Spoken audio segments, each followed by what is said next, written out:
Hello, traders. Today is Monday, July 28th, and this is my analysis for gold. And we're going to start off on the 4-hour time frame.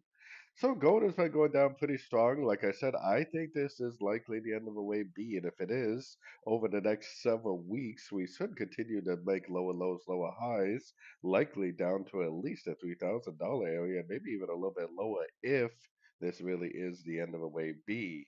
I need to see the break of structure, which we don't have yet, to truly believe that this is going down in that big pattern. I think it is going down because to me this looks more like three waves up, and more than likely we are now in a five-wave downtrend on the daily time frame for this big wave C. So I do think there's a very good likelihood that it will keep going down. Going down to the 1 hour time frame, right now we do have a break of structure on the 1 hour.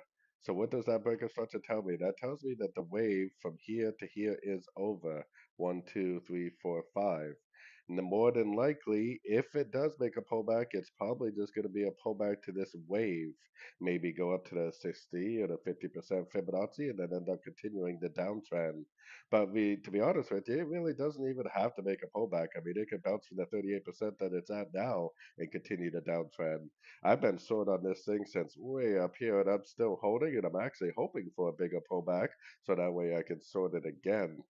So, anyways, definitely looking for shorts, keeping an eye on my fib levels. I would like to see a three-way pullback to go short to add to my short, but whether or not it does it, we don't know. All I know is that the market is down on the daily time frame, and I know that we should be looking for shorts. So, anyways, don't forget to check out my website, fxpipcollector.com, and as always, thank you for watching and happy trading.